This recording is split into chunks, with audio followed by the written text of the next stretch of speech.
नमस्कार दोस्तों, स्वागत है आपके अपने चैनल देसी ऑटो ज्ञान में।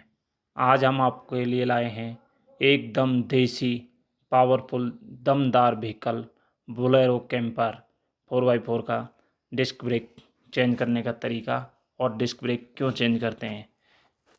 आपके सामने वीडियो में दिख रहा है कि हम डिस्क ब्रेक को इसलिए चेंज कर रहे हैं कि यह हमारे ब्रेक पैडों को जल्दी खा जाती है। डिस्क के अंदर गड्ढे बन गए वो भी हम आपको दिखाएंगे और साथ में इसको चेंज करने की फुल प्रोसेस आपको बताएंगे, तो वीडियो में लास्ट तक बने रहें। सबसे पहले हमें चेकअप करके गाड़ी को हैंग कर लेना है, उसके बाद हब की चेक नटों को रिमूव कर लेना और हब को बाहर निकाल लेना है। जैसे कि आप वीडियो में देख रहे हैं, इसमें 2 बेरिंग होती हैं, एक इनर एक आउटर साइड में। तो इसको जोड़ते समय हम ग्रीसिंग करके इसमें लगाएंगे।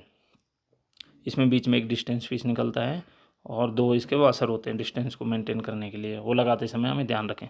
अब डिस्क को रिमूव करने का तरीका देसी तरीके से बताएंगे। टायर के ऊपर हमें उल्टा करके हब को रख देना है और सॉकेट की मदद से इन चारों माउंटिंग बोल्ट को खोल देंगे। उसके बाद डिस्क को आप हल्का हैमर मार के थोड़ा छुड़ा लेंगे और उसके बाद स्क्रू ड्राइवर की मदद से हब और डिस्क को बाहर निकालेंगे आराम से, आसानी से। जैसे आपने देखा कि दोनों चीज़ बाहर निकल गई हैं। अब देखो हम अंतर बताएंगे। ये हम नया डिस्क लेके आए हैं ओरिजिनल ब्रांडेड कंपनी का, ये पुराना डिस्क है। अब इसमें गड्ढा हो गया। अब जब इसमें गड्ढा हो गया तो नया अगर हम कितना भी बार पैड डालेंगे तो गड्ढे की जगह से घिस जाता है, ये पैड को जल्दी ही चूरन बना देता है और जल्दी जल्दी हमारा नुकसान हो रहा है, पैड ख़त्म हो रहे हैं बार बार। इसलिए हमें अगर आपकी कार के डिस्क में इस तरह के गड्ढे बन जाएँ तो उनको बार बार पैड चेंज ना करके हमें डिस्क को चेंज करना चाहिए। अब हम आपको डिस्क को फिटिंग करने का तरीका बताते हैं। सबसे पहले हम जहाँ पे डिस्क फिट होती है आपको साफ़ कर लिया, इन होलों को सेंट्रलाइज करेंगे। जैसे ही इन होलों को सेंट्रलाइज करेंगे उसके बाद हम आसानी से डिस्क को इस हब के ऊपर बिठाएंगे और इसके जो माउंटिंग बोल्ट हैं 5 बोल्टों को इसमें लगाएंगे। 5 बोल्टों को हैंड टाइट करेंगे। उसके बाद सॉकेट या स्पैनर की मदद से इनको हम धीरे धीरे क्रॉस वाइज टाइट करेंगे।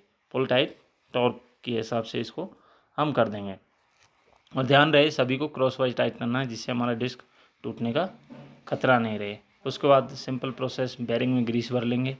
बेरिंग में ग्रीस भरेंगे और हम आपको एक ऐसी इंपॉर्टेंट चीज़ बताएंगे आप डिस्क चेंज करने के बाद कि उसको करना नहीं भूलें, नहीं तो आपको बहुत बड़ा नुकसान उठाना पड़ सकता है, आपकी ब्रेक नहीं लगेगी। अब हम धीरे धीरे डिस्क को हब के अंदर सील लगाएंगे और जैसे ही सील हमारी फिट हो जाती है उसके बाद हम डिस्क हब को हब बे में बिठा देंगे। सील को हम किसी भी चीज़ल या हैमर की मदद से थोड़ा थोड़ा बिठा देंगे। अब पुरानी सील रख के भी उसके ऊपर मार के हम इसको आसानी से बिठा सकते हैं। जैसे ही सील हमारी अंदर की तरफ पूरी बैठ जाएगी, हमें यकीन कर लेना है कि सील पूरी बैठ चुकी है। इसके बाद हम हब को एक्सल के ऊपर बिठाने की कोशिश करेंगे। जैसे अब हमने हब को बिठा दिया, हब को फुल टाइट कर दिया। जो बात हम इम्पोर्टेंट बात आपको जो हम आपको बोल रहे थे कि एक इम्पोर्टेंट बात बताएंगे, वो बात ये है। जैसे हमने अपनी डिस्क को लगाया तो जाहिर सी बात है कि ग्रीस में हब किया तो हमारे हाथ भी ग्रीस में हो गए होंगे, तो डिस्क को पकड़ा तो इसके ऊपर ग्रीस लग गया होगा, जिसकी वजह से हमारी ब्रेक एफिशिएंसी पुअर रहेगी और हमारी डिस्क का सरफेस चिकना हो जाएगी, जिससे हमारी ब्रेक नहीं लगेगी। तो हमें उसको साफ़ करना नहीं भूलना है। और एक सबसे इम्पोर्टेंट बात, यदि आप नई डिस्क लगा रहे हो तो याद रखें उसके साथ हमें ब्रेक पैड भी नए लगाने हैं। यदि हम ब्रेक पैड नए लगाते हैं तो हमारी डिस्क और ब्रेक पैड की लाइफ बरकरार रहेगी। उसके बाद हमें पिस्टन को अंदर करना पड़ेगा, क्योंकि ब्रेक पैड नया लगा रहे हैं तो पिस्टन अंदर करने का ये तरीका है। कैलिपर के बीच से स्क्रू ड्राइवर या कोई रॉड लगाएं, उसके बाद हमें टायर लगाना है।